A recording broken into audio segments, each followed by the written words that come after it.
Vihare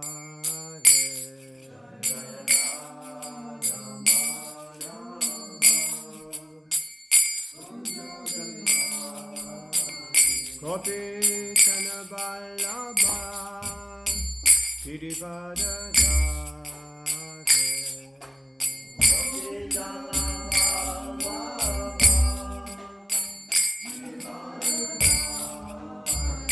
Gopi Chana Vallabha Girivara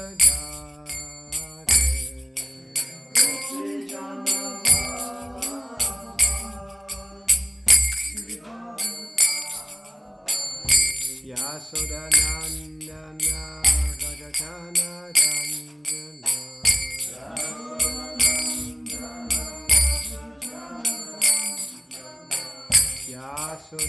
Yasodanandana Rajachana Ranjana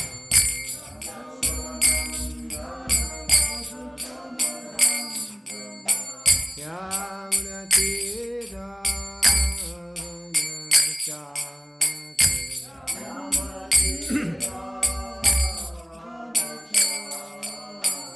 Yamunatira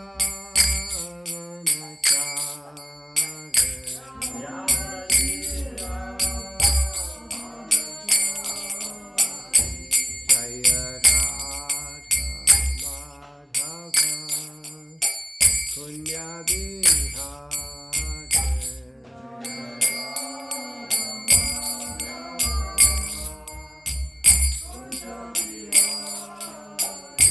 Jaya Radha Madhava Kunya Vihare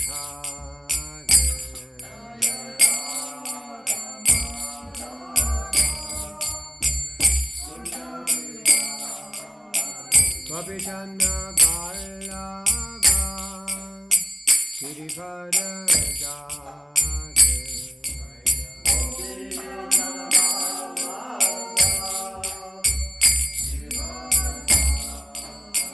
Gopi Chana Vallabha Girivara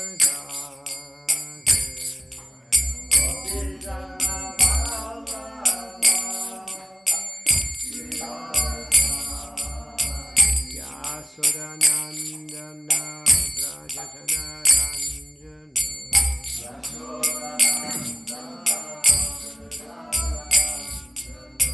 Yasodanandana Rajachana Ranjana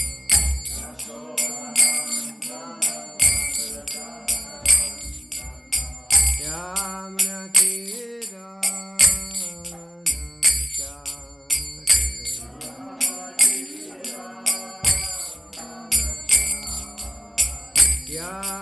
Yamunatira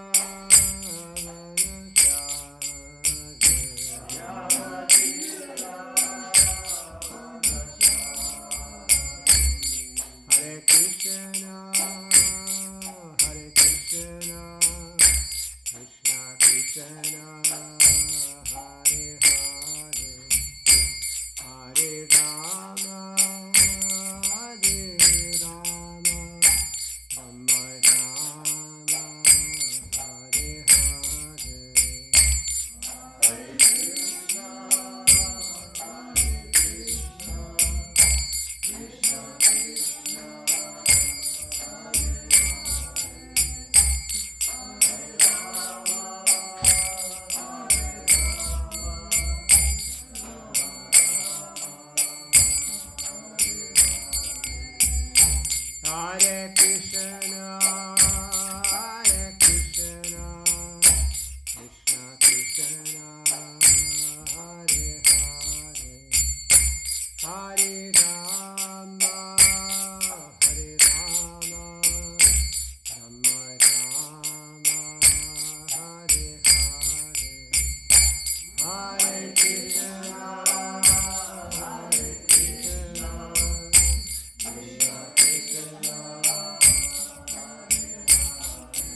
Gauradesh,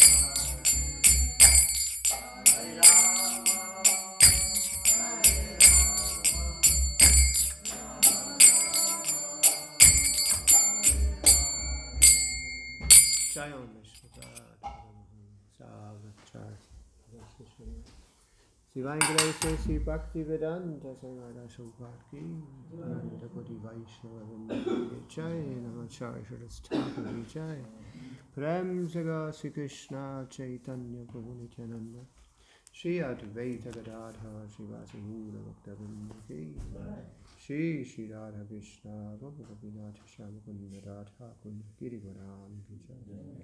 Vandam Gijay, Maturadam Gijay, Navitam Gijay, Gongam Gijay, Yamunamahi Gijay, Tulasi Devi Gijay, Bhakti Devi Gijay, Samaveda Bhaktivinoda Gijay, Gopalamananda. All glories to the Samadi devotees, all glories to the Samadi devotees, all glories to the Samadi devotees, all glories to Shri Shri Gauranga, all glories to Shri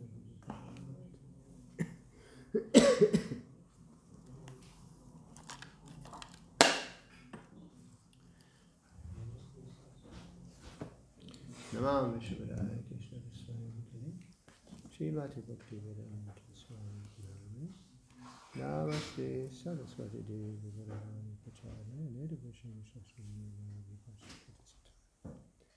So we continue with the Transcendental Diary by Hari Saudi Prabhu. So Srila Prabhupada is staying in Bombay right now. Vishwakarma Das, the Toronto president, sent a report detailing the successful purchase of a large church on the main street in the heart of Toronto.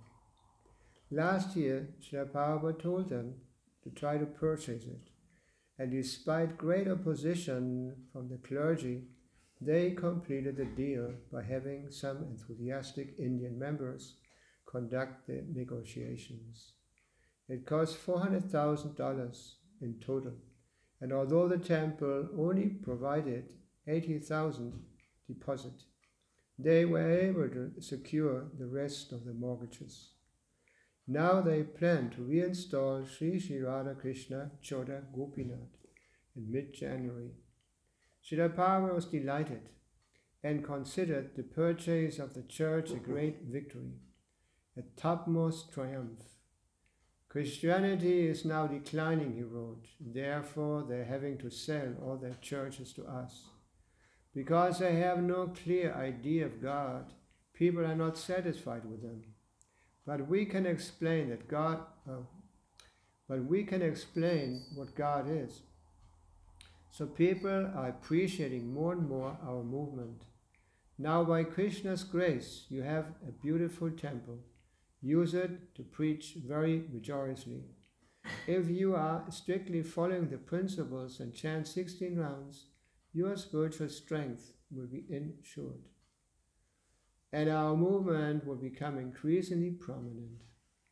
On hearing that over 200,000 cars per day pass by the church, Prabhupada recommended that they immediately erect a neon light with the flashing words of the full Mahamantra on it. He said it will be great achievement if they can accomplish this. Prabhupada also acknowledged receipt of a 5-page report from Vishwakarma describing the activities of Swami Bon, Prabhupada's godbrother. Apparently, Bon Maharaj visited some of the universities in North America, openly criticizing Srila Prabhupada in his books. He also advised professors not to use the books. Prabhupada told Vishwakarma that in the future we should completely avoid him and have no further connection with him. Yashodananda also sent an update on his attempts to secure a suitable center in Ahmedabad. The buildings he had taken, Srila Prabhupada to see, had several defects, and since then he has located a much better place in the city center, but it is only available initially for a 3-month period. The owners are thinking of using it for some charitable cause, so Prabhupada encouraged him to accept it despite the time limit. Even if you can stay only 3 months, that is what is the loss? You can always look for another place. Now people are seeing how genuine our movement is. They are coming forward to offer us so many places.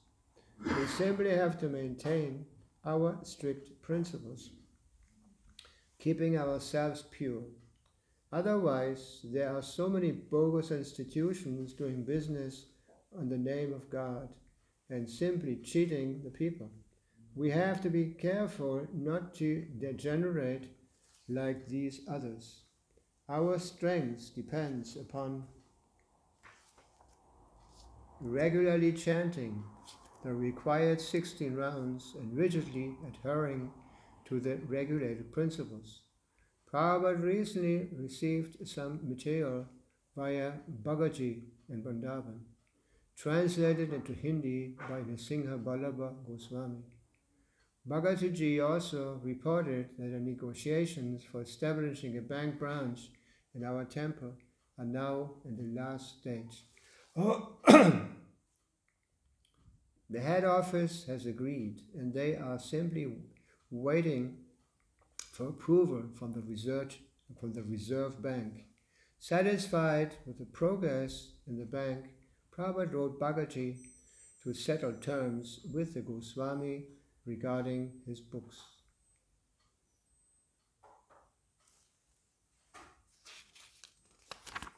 So, hearing about Bon Maharaj, actually Bon Maharaj also came to Germany. He was sent by Sridhar Maharaj, by Bhaktisiddhanta Saraswati Maharaj. But he was not very successful. When he came to Germany at that time, the Nazi government had just taken over here in Germany. And they're using the swastika. It's actually a very auspicious sign. Anyway, so he came here, and in English, Deutsch? English? Deutsch? English. So, I told you many times that when I started the temple in Munich, we went out and book distribution every day. And in one moment I met a person, a very old person, a man, and he looking at the book of Srila Prabhupada, he said, "Oh, Prabhupada." And then I found out by further speaking with him that he didn't mean our Prabhupada, he meant Bhaktisiddhanta Saraswati. She actually had gone to India when he was younger, and with another German. The other German became Sadananda Swami. He actually became a sannyasi in India. Bhaktisiddhanta Saraswati gave him sannyas. So anyway, he came just at the beginning of the Nazi government. So they published a prospect. What is that? Pamphlet. And for his preaching, and you could see him sitting on different organs of different places, big places in Germany. And one picture he was surrounded by people using uniforms. At this time, when the Nazi took over, all the important people, like the directors of the schools, and all these people, they had to be members of the Nazi party. So they were all dressed in brown, and they had all the swastikas on there.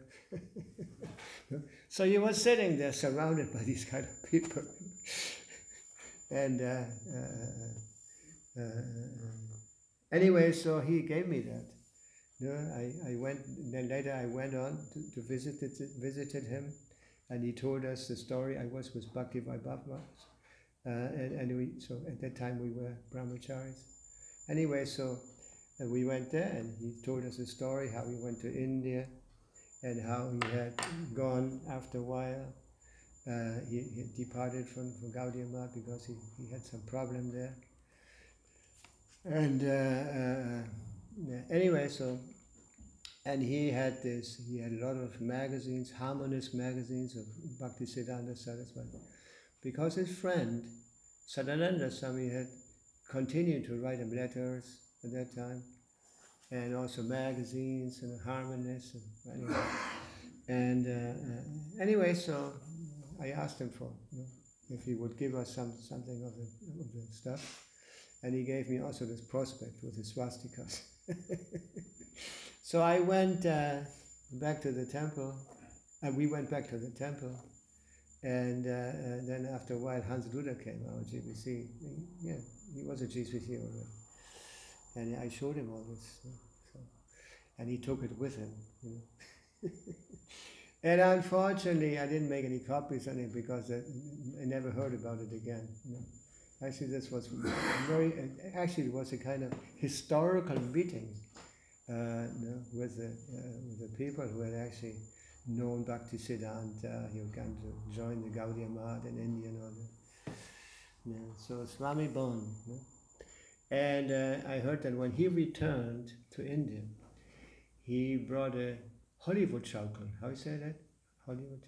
Yeah. Hollywood swing, how they call it, like in India. When you visit the householders in India, normally they all have swings at their home. Die sitzen alle auf der Schaukel. Wie sagt man Schaukel? Yeah, auf der Schaukel. It's very common. So he had brought this gift for Bhaktisiddhanta Saraswati.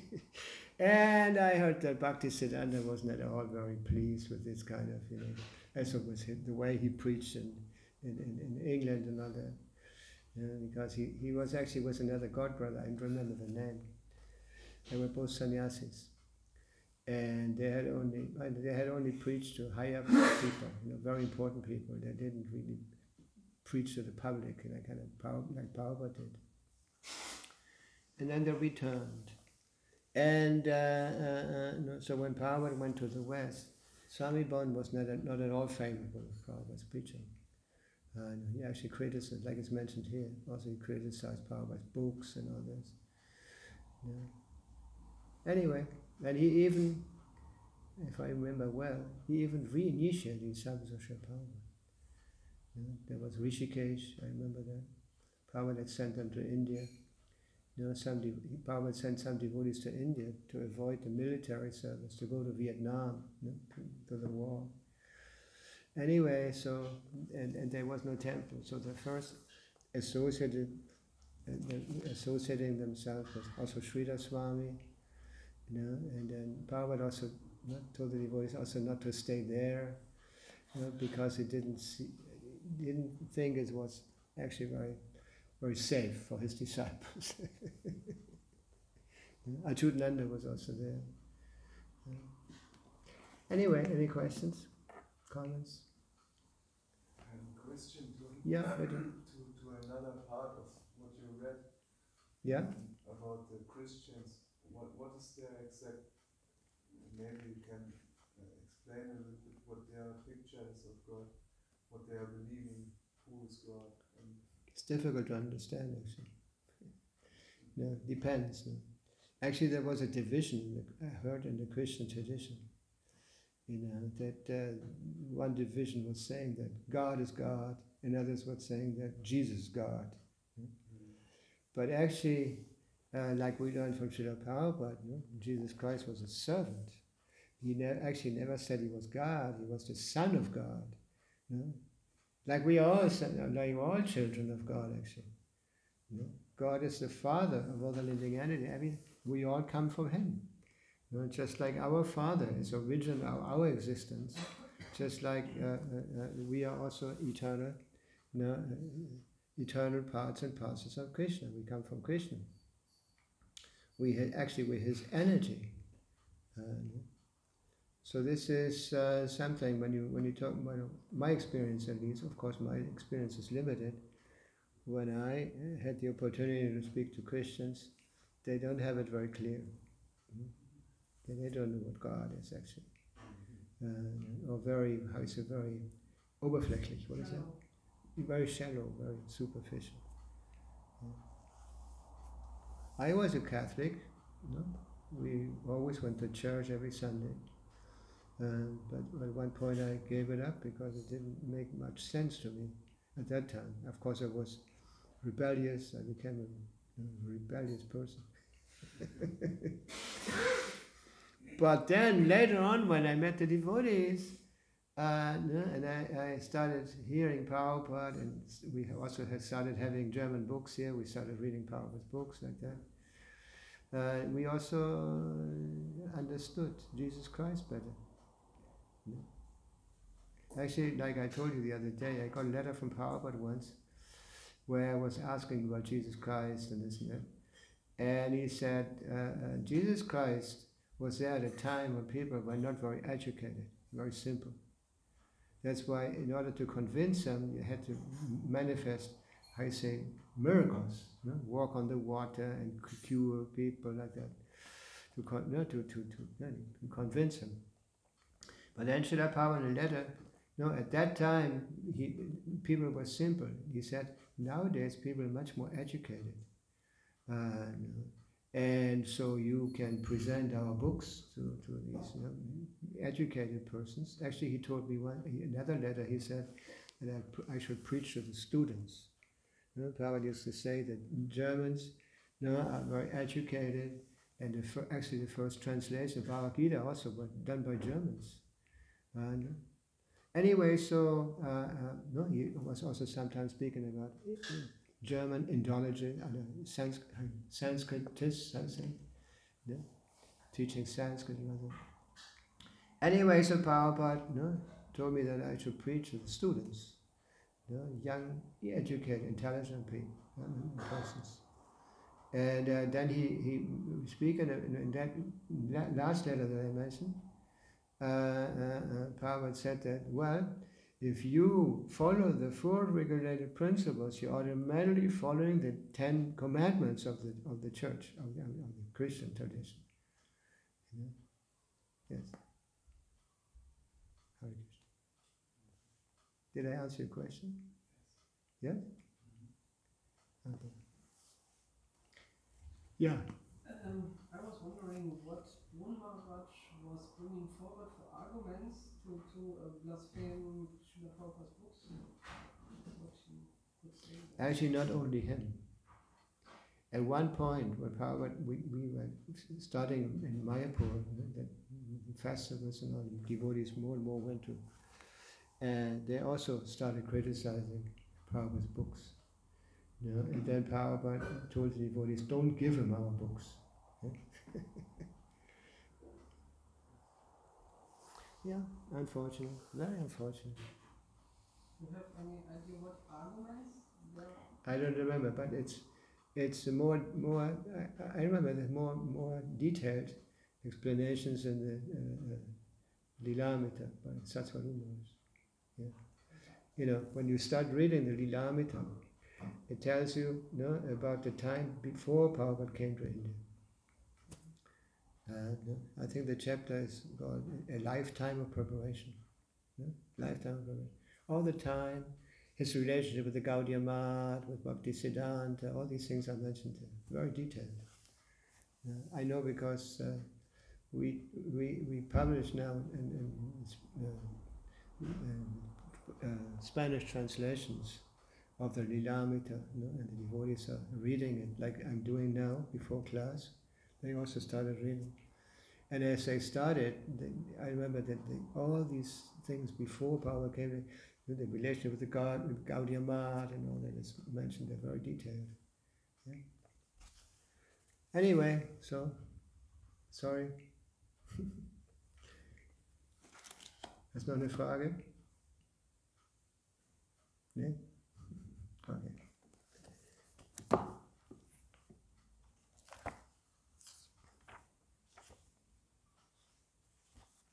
Es ist das Ladezeichen rausgefallen. Soll ich so liegen lassen?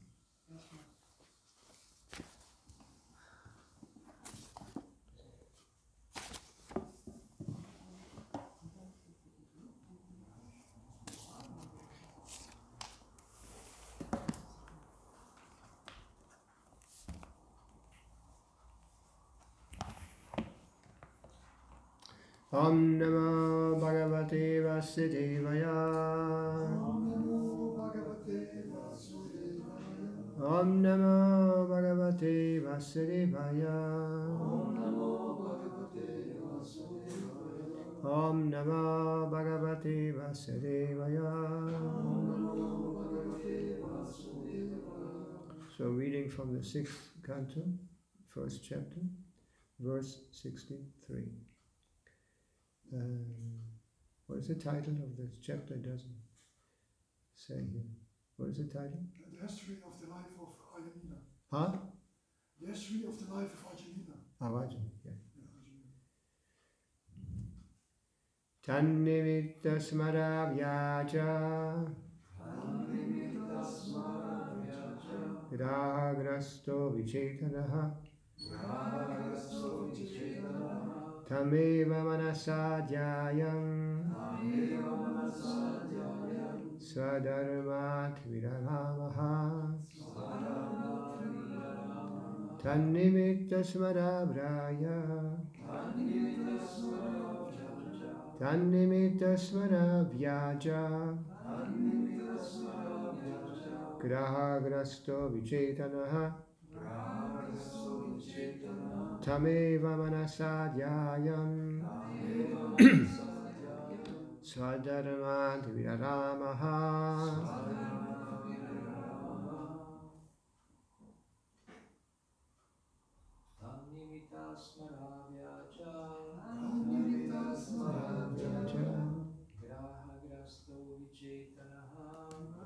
Grasto vichetanaha tammeva manasadhyayam swadharmat viraramaha.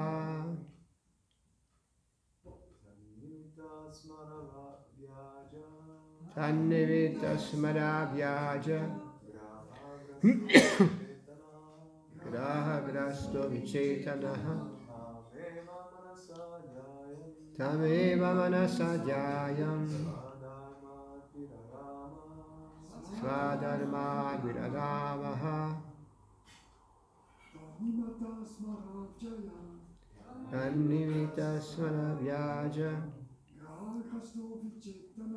grahagrasto vichetanaha tameva manasadhyayam swadharmat viraramaha.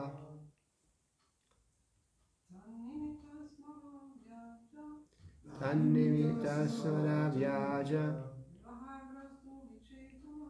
grahagrasto vichetanaha tameva manasadhyayam swadharmat viraramaha. Tatnimitta, caused by the sight of her. Smaravyaja, taking advantage of his thinking of her always. Grahagrasta, being caught by an eclipse. Vichetana, having completely forgotten his real position. Tam, her.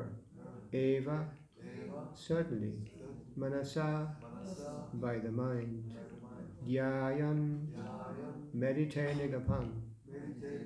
Sadharmat, from the regulated principles executed by a Brahman. Vidaramaha, he completely ceased. Translation. In the same way that the sun and moon are eclipsed by a low planet, The Brahmana lost all his good sense. Taking advantage of this situation, he always thought of the prostitute, and within a short time he took her as a servant in his house, and abandoned all the regulative principles of a Brahmana. By speaking this verse, Shukadeva Swami wants to impress upon the mind of the reader that Ajamir's exalted position as a Brahmana was vanquished by his association with the prostitute, so much so that he forgot all his Brahminical activities. Nevertheless, at the end of his life, by chanting the 4 syllables of the name Narayana, he was saved from the gravest danger of falling down. Svalpamasyasya dharmasya tyayate mahato bhayat. Even a little devotional service can save one from the greatest danger. Devotional service, which begins with chanting the holy name of the Lord, is so powerful that even if one falls down from the exalted position of a Brahmana through sexual indulgence, he can be saved from all calamities if he somehow or other chants the holy name of the Lord. This is the extraordinary power of the Lord's holy name.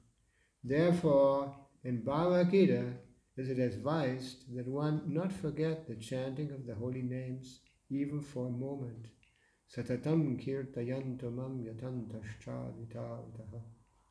There are so many dangers in this material world that one may fall down from an exalted position at any time.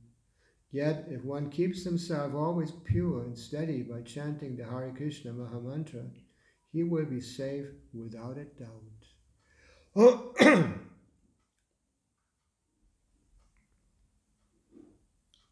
Tannimitta smarabriyaya grahagrasta vichetanaha tammeva manasadhyayan swadharmad vidaramaha.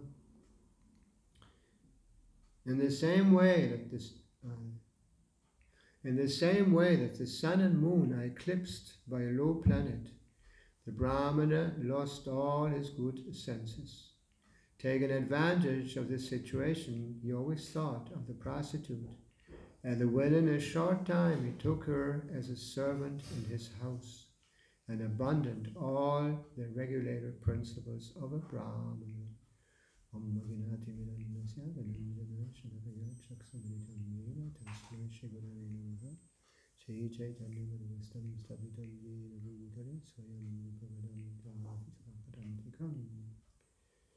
So, we hear again about Ajamil. Now we're hearing in detail about how he actually deviated, from being a Brahmana. Brahmana, supposed the person who knows the Brahman, who knows the truth, the transcendental truth. And naturally, like Krishna says in Bhagavad Gita, when one is sitting on that platform of pure goodness, he also manifests all kinds of qualities which distinguish him from the other classes.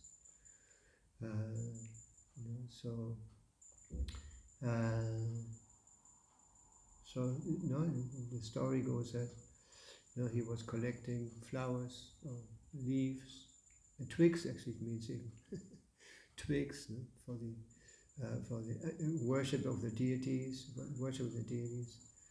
and he came upon something that is very ordinary nowadays. But that time it was very rarely seen. In Vedic culture, these things are not seen in public normally. And there are very great exceptions to see this, because normally the authorities of the government are taking care that people actually situated properly in their Swadharma.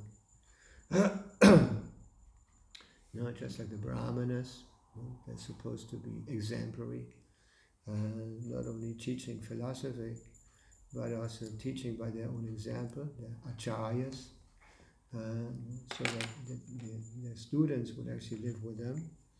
They could see practically 24 hours. They could see. He would teach in 24 hours by his example. And so he was, in verses before, he was described as a first-class Brahmin, very exemplary and everything. And then he come upon seeing the prostitute and the Shudra embracing in public. Like I mentioned, it's very common nowadays. Anyway, so he became disturbed by seeing this. He had never seen it before. So he kept on thinking. When he left that place, he kept on thinking. And he kept thinking of that prostitute, that young girl. And he couldn't, he couldn't forget her. So it's mentioned here that actually he took her into his home as a servant. And actually, I remember, was it a former purport or something? My Prabhupada mentioned that in Vedic culture, these only low-class ladies and low-class men would show this in public. And the higher classes would never become prostitutes or something like that. Anyway, so he kept thinking of her, took her to his home, and started living with her. And because of that, Bhagavatam mentions here, he was gradually losing all his good qualities. And because he had lost his good qualities, he couldn't function anymore as a Brahmin. So he had to separate. He was living in the forest, it says. And he was executing all kinds of criminal activities, cheating, assaulting people like that. I heard a story once about Ajamil. I don't know if Prabhupada told that story. But he would appear in public, and kind of make people know that he had very, valuable jewels. And then all of a sudden, somebody stole, I lost my jewels.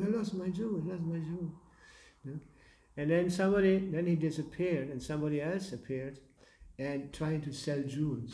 When we're actually not jewels, they were, cheating, offering to the people. And people thought, well, these jewels were very valuable, they got lost, maybe they're the same. And this way he would cheat people.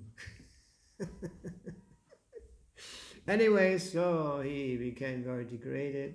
He was living in the forest like that. And at a very advanced age, it actually said he had many children with a prostitute. Another thing that was also mentioned, that he gave up living with his nice wife. And like, Vedic tradition is that especially high-class people, their whole marriage and everything is regulated by the Shastras. So many rules and regulations, and the boys and girls don't go to nightclubs to search a friend or something like that. But actually, the parents were involved, like that. And to look for a good husband, good wife for their children. Anyway, so he had a nice wife, but he gave her up because he became completely unregulated. He gave all principles, all the principles. And of course, it actually says that a wife should never abandon, never separate from the husband. But then in one part, Prabhupada says that actually only when the husband has fallen, she could give him up. Even though I heard once that Pishima, Prabhupada's sister, she was also married, and her husband was not very much Vaishnava. But she always, continued serving him. And Prabhupada gave us an example, this as an example. No? Like this. So actually, Pishima, no, at the beginning of our movement, Pishima was known by the devotees. He always came to Mayapur, cooked for Srila Prabhupada. You know, and normally our girls would help her or learn from her how to cook and all this. Anyway, so he had many children, and it says that he has a child when he was already 80 years old. And I mentioned that before. Bhagavad said that this shows how sinful he was. That at 80 years, normally after 50 years, the Brahmana or higher class people should renounce, give up their worldly life, and visit holy places, together with their wives, and travel more and more to holy places and come less and less home, until the point when they're separate. If it's a Brahmin, he takes sannyas like that. Anyway. So, and his name, the name was Narayan. He gave the name Narayan to his boy. I just remember that, and then Harinam Chintamani, Bhaktivinoda Thakur. It's mentioned that the different names of God have different potencies. It says 1,000 names of Vishnu are equal to one name of Rama. And 3 names of Rama have the same potency as Krishna. Anyway, he was chanting the name of God. And it's actually mentioned that he not chanted like us, Hare Krishna, Hare Krishna, He actually only said that, or how you say, screamed the name Narayana one time. And it says because he had chanted in complete, how you say, what is it in English? Desperation? I don't know. Maybe the name, yeah. Anyway, so, and Prabhupada mentioned that he chanted this way, he chanted without any offense.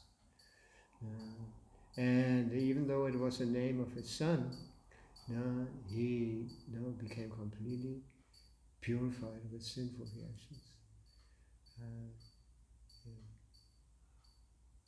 There's another example given. That by chanting Hare Krishna,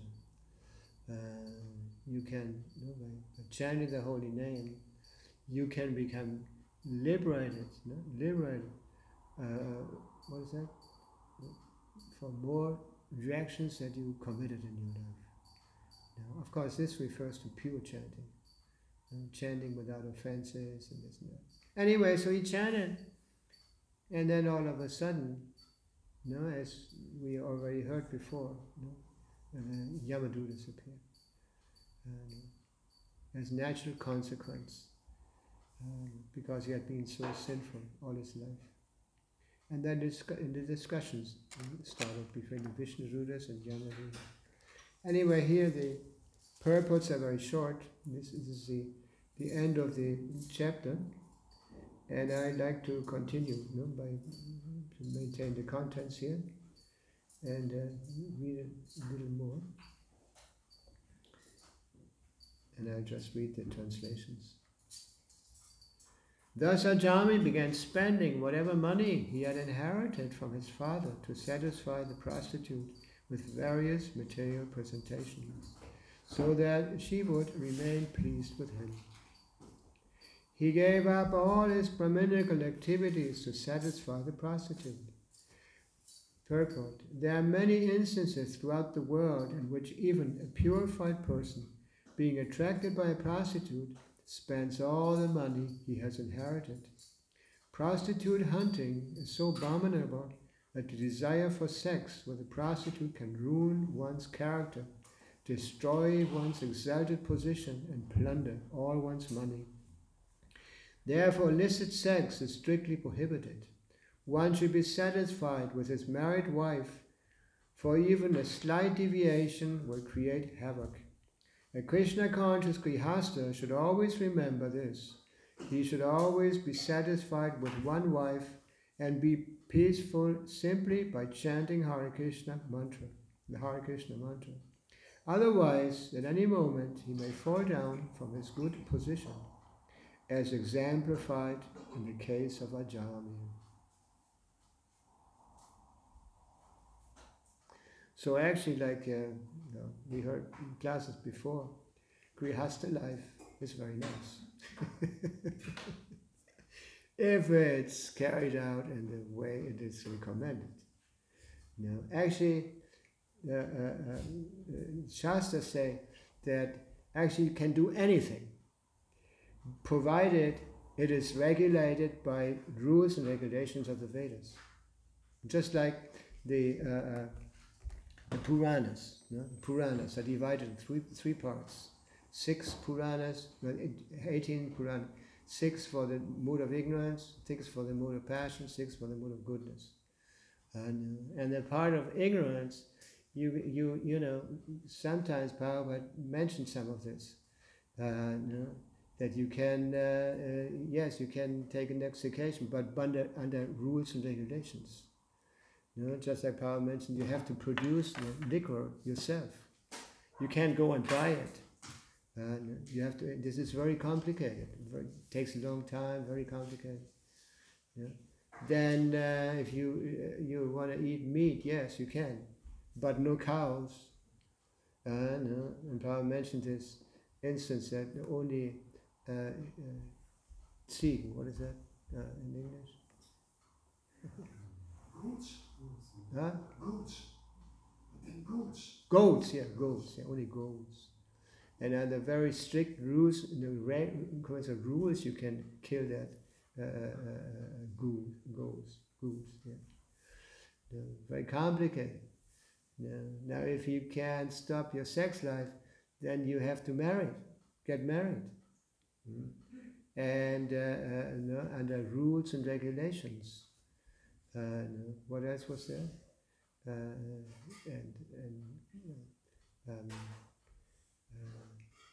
Gambling, also gambling under rules and regulations.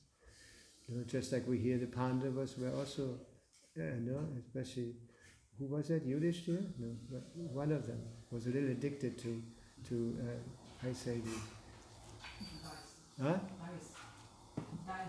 Dice, yes, dice. Yeah, to the dice. And we also hear that Shach, what is a Shach in English? Chess. It also comes from there. The Kshatriyas were actually playing this sometimes. Anyway, so these things were all there, but under strict rules and regulations. Like just like, for example, you also can kill somebody, but under strict rules and regulations. Arjuna was killing so many soldiers on the battlefield, but under Krishna's guidance. It was the highest, the highest, representation of Dharma was present. And he was instructing Arjuna. He was instructing the Pandavas, guiding the Pandavas. And even though they killed so many Kshatriyas on the battlefield, they were protected. There were no reactions because they carried out these activities under the guidance of Krishna. Anyway, practically you can do anything if it's regulated by Vedic principles. But of course, like Prabhupada mentions here, the basic principle in Krishna consciousness is to follow the four principles. And this actually maintains us on the protected platform, at least on the mode of goodness. These 4 principles are compared to 4 legs of a chair, of a table, like that. So you need the ideal platform, the perfect platform to start Krishna consciousness from, to base your life on. Anyway, so he's lost all his qualities, and so we continue. Is that okay? Because his intelligence was pierced by the lustful glance of the prostitute, The victimized Brahmana Ajamil engaged in sinful acts in her association. He even gave up the company of his very beautiful young wife, who came from a very respectable Brahmana family. Actually, this reminds me of this glancing of the prostitute. Reminds me of I don't know if it's still in the German Bhagavad Gita. No, there's a illustration that talks about by contemplating on the sense object, you develop attachment. And then from attachment, what is that again? I don't remember this exactly. No. And then enjoyment, no? Then enjoyment. And when there's enjoyment, there is frustration. Anger manifests. And then one loses one's intelligence and one falls back into the, dip of the material nature or something like that. Anyway.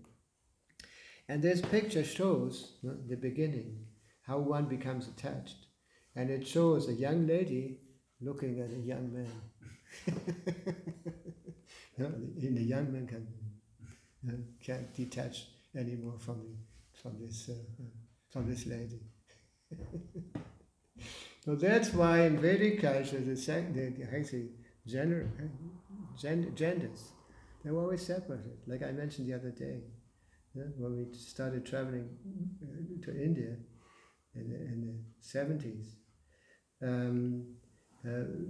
it surprised us that the young girls and the young boys were not mixing like him. You didn't see any young boy and young girl embraced or something like that. The young girls were always in their group and the young boys in their group like that. Anyway, so this was surprising. When you come as a Westerner to India, and especially you come from the hippie background more or less.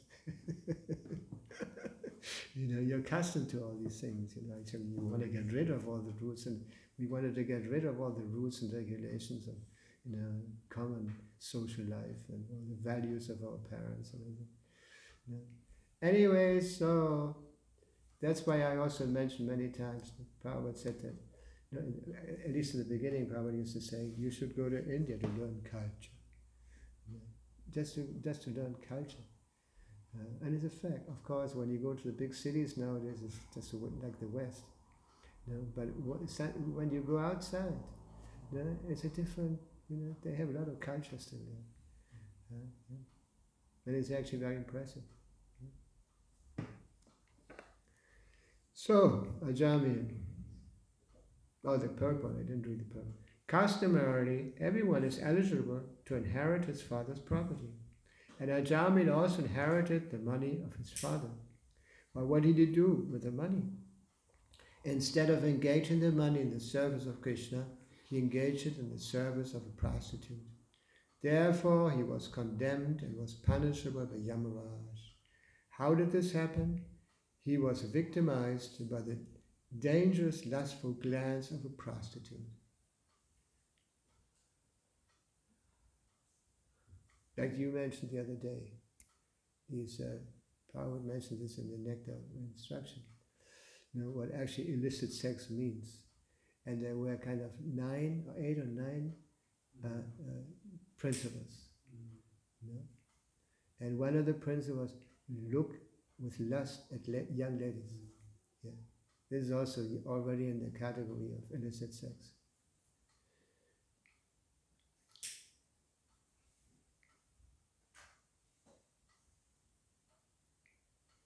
This Brahmana irresponsibly spent his long lifetimes transgressing all the rules and regulations of the Holy Scriptures, living extravagantly and eating food prepared by a prostitute. Therefore, he is full of sins. He is unclean and is addicted to forbidden activities. Very interesting. He was eating. He was not eating prasad. Like we always heard that, the consciousness of the cook also has influence on it, in the food. That's why sometimes when Prabhupada was invited somewhere to eat, sometimes Prabhupada would ask, who cooked this? And we should also do that. We should also be very careful. You know, when we're invited somewhere, we should always check who's been cooking this. And so, because it should be prasad. We should also eat, but only prasad. In this way we're safe. Prabhupada, so much attention on this distribution of prasad, that we should only eat prasad. That means, cooked by a person with good consciousness. That's why we had a rule once before, many years back. You shouldn't speak. When you cook, you shouldn't speak. Or when only the necessary things. Nowadays in our kitchen, there's so much talking and so much noise. Yeah. Anyway, I have mentioned that before. We used to have rules in the kitchen. Whoever cooked in the kitchen had to take a bath before, dressed in clean clothes, and whatever was unclean, it had to be washed properly. Somebody fell to the floor. If it wasn't able to wash it, then couldn't be used anymore for offerings. And everything clean. Just like, when you're cooking for Krishna and you're talking all the time, so many things start flying out of your mouth and land in the offering. That's why, I saw this actually in Jagannath Puri. They have a lot, I cook a lot of offerings, I think more than 50 offerings a day, something like that. And they have a lot of kitchens in there. And when you go, normally you can't look over the wall, but in front of the Lion's Gate, there is this, I think it was a library or something like that.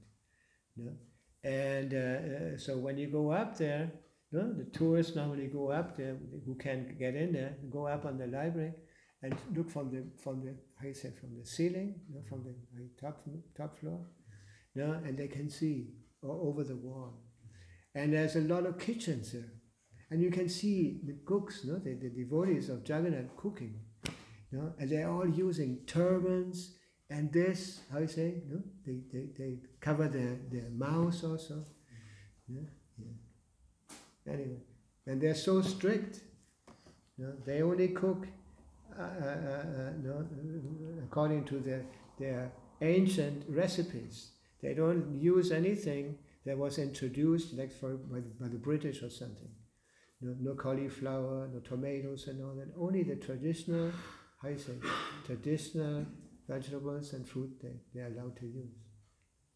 Anyway, and this prasadam is very much appreciated. Very much appreciated. When you're in Jagannath Puri, sometimes you see these carts, drawn by bulls or by horses, and they carry these tons of what is that, pot of clay pots, these reddish clay pots. You saw them? Yeah.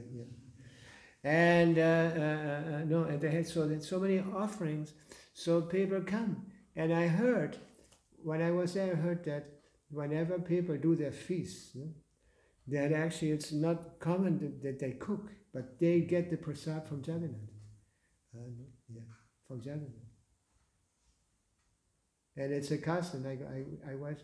Once I was there, and we walked up to the Lion's Gate, to the big gate, and you're not allowed to enter in the temple as a white, or Westerner. And anyway, so they have policemen there watching. And when I came close to the gate, they started screaming, "Oh!" The police came.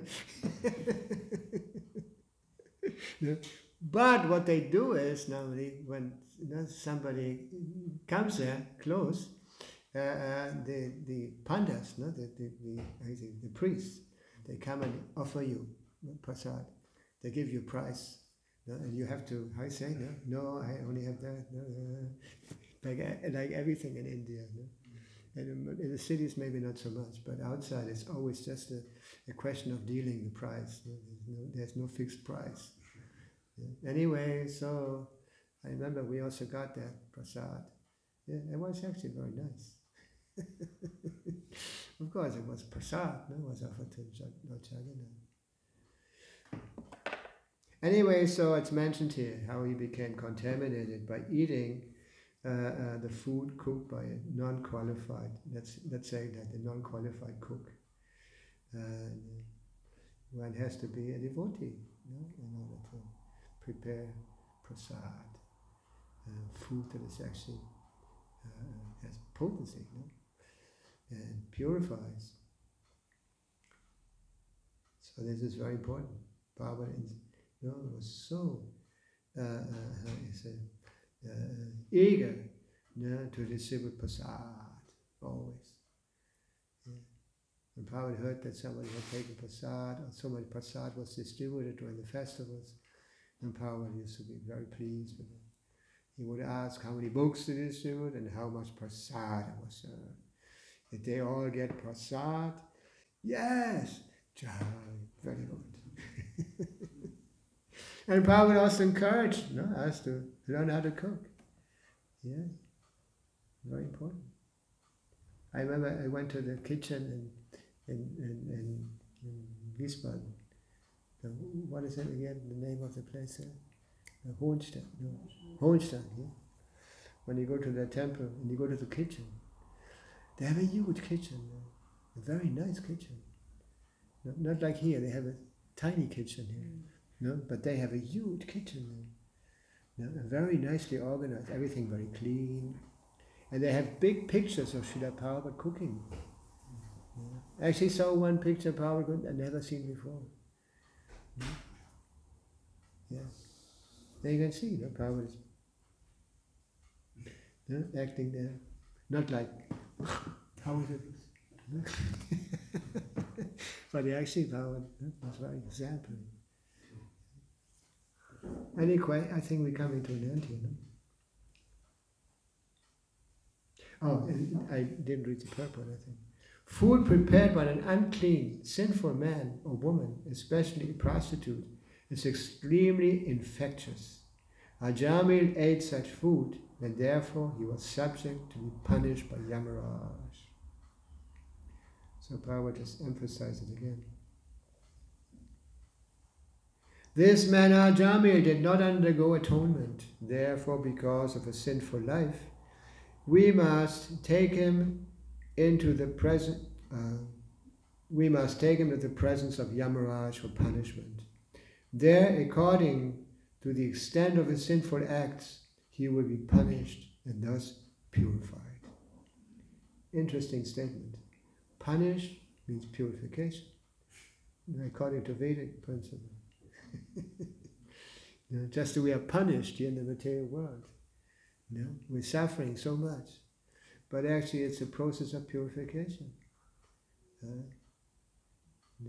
Because if we suffer, naturally we start thinking very deeply.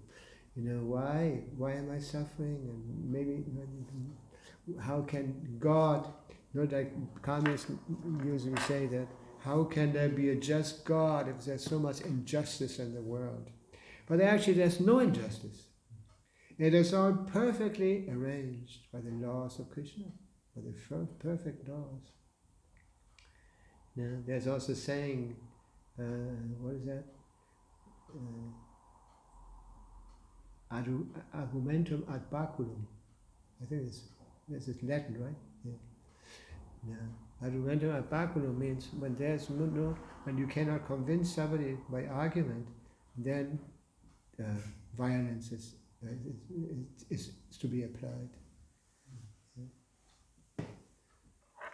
So that's the reason why we're here. That's the reason why we are punished, why we're suffering so much. And so we better come to our senses. Just like in Bhagavad Gita, there are 4 classes of men who turn to God. The one who suffers a lot. I never seen this here, but in South America, normally many people go to the churches And also a lot of people come when they're armchair, how you say, in their wheelchairs, and they come and say, to ask for benediction from the Virgin. They especially they worship Maria. Wie sagt man in Deutsch? Die Heilige Mutter oder so ähnlich. And you can see in all the bus stations, train stations, public places, they always have a Virgin there. And people go. In public, they go to their knees, ask. Before they start traveling, they want benedictions like that. And whatever happens, they always go like I told you, even the narcos, the guys who deal with drugs, when they pass in front of a church or a cathedral, always go like. Anyway, so this is very common. And then also poor people, they also normally start praying. What? If they're fortunate, you have to be fortunate. And before the people who were philosophically inclined, they were based in a different culture. Now in our hedonist culture, in our, how you say, sinful culture, the philosophy is completely, how you say, atheistic and critical. But before, there was a whole process. You would study basic things, Shastra, and then gradually you would advance. And the goal was ultimately that you became God realized. There was a symptom, the criteria of advancing in knowledge was to know God. Just like not to know God, and this was just a lack of education. Education was meant for that, to come to higher levels. So nowadays we can just say that all these philosophies and all this knowledge is not complete. It's a lack of a proper education. Anyway, I'm going to stop here. Any questions or comments? It's almost 9. Any questions? Sagt doch mal was. Oh yeah, this. How the devotees can deal with it when it's outside, it's not possible to get prasadam. So for the young devotees, how they can manage this, how they can act properly with, to get proper. Get the boga. Okay. Don't buy anything that is already prepared. Because we just heard. Because the consciousness of the cook goes in there. It's contaminated. Sometimes when Power was traveling, he made some exceptions. I remember there was a very important point when we started traveling in the communist countries. Harikesh sent a letter to Prabhupada once, because we were traveling Poland, for example, and he was complaining that there was no food. We couldn't eat anything. Even he had found out that the wheat they used to make bread. They also mix things, Something from the slaughterhouses, something was there. Anyway, so we couldn't buy anything. And we used to, whenever we went there, we had big cases with bread and all this stuff. Anyway, so at one point he wrote to Srila Prabhupada, well, there's no food and this and that, and they all eat meat. And then Prabhupada told him, you can eat meat, but the preaching shouldn't stop. That was Prabhupada's vision. The preaching, continued preaching was more important. But it shouldn't be taken as an excuse, see? Only like Prabhupada also mentioned that the Christians were living partially in deserts, deserts. So then, in the deserts, well, there's nothing to eat, nothing else to eat. You can eat meat, but that was in certain circumstances. This was not in the things that has to be applied under any circumstances. Desha Kalapatra, de acuerdo tiempo. What is that?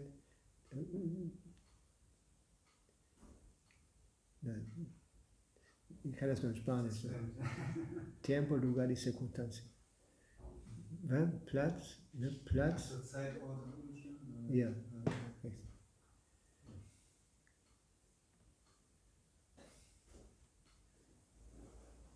And the principle of make the best of a bad bargain. No? So? Hast du die nur für die Allgemeinheit gestellt, die Frage? Oder? Ja? Für die Allgemeinheit. Ich meine, von dir erwartet man schon, dass du weißt, ne? Dass du dir keine Hotdogs kaufst und so alles sowas, ne? Sondern dass du dir die Elemente besorgst. Ne? Besorgst du die Früchte, ein bisschen Gemüse oder was immer. There's also sometimes the devotee is thinking, okay, I can buy something outside and I check the ingredients and then I offer and then it's okay. So because I offered. But when we are very strict. Yeah, we used to do that in the beginning.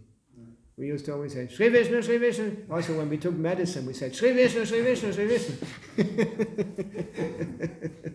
But that was not the best. But if you're very sincere, then you don't take it. Normally, because you know that somebody else who is not a devotee you cook, but we are all sometimes doing it. Yeah, sometimes you're in circumstances nothing to eat.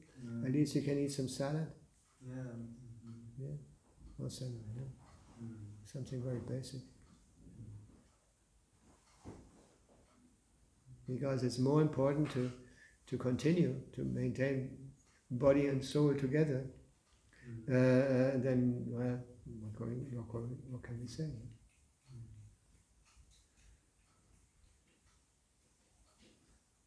Hast du noch eine Frage? No? Any question? No. Or comments? No. You want to make a comment? Me? Yeah. Something that called your attention maybe? If Srila Prabhupada said, if you need people, you should preach, then you cannot preach about not eating meat. Sorry? Srila Prabhupada said to Harikesh Swami that you can eat meat, but you have to preach. That means that, or does it mean that you cannot preach about not eating meat? And this was one of the main Prabhupada's preaching points. So what he will preach about, if this is a very essential point. As time becomes better, the preaching becomes more essential, more as it is. What do you think? What did you say? Well, if the circumstances become more favorable, then you can be more direct. Just like also, I just heard a few days ago, Paul was saying that the most important thing about preaching is to attract people. I say. So they develop some attachment for Krishna consciousness. Attachment, yeah, some attachment. Be it prasad, be the holy name, or the nice treatment they get from the devotees. Yeah. Like there was a boy yesterday, he came for the first time. And I remember him from Harinam, when we went on Harinam. Remember, there was one boy who was following us, as a distance, always. I noticed him. And then we walked into the train station, no? In the train station, and Trivikram Maharaj told me to say something. No? And I started speaking, and this boy was there, listening very, very nicely. And at one point when we started chanting, I told him, come here, let's chant. No? But he didn't want. But then yesterday he appeared. And he was very interesting. Actually, one boy, I wasn't in class, so I think I saw one devotee coming in here with books. No? I said goodbye to him, but then when the devotee came in and tried to give him books, I didn't see what happens to them. But he even came to the temple and he took some books maybe, yeah? And he's very inspired. Yeah? And he told me that, yeah, I come back on Sunday. He was invited for Sunday. Anyway, I don't know how we got there now. Bin ein bisschen wie sagt man, abgezweigt. Anyway, Hare Krishna. Welcome. Welcome! Jai, welcome! You understood? Srila Prabhupada Ki.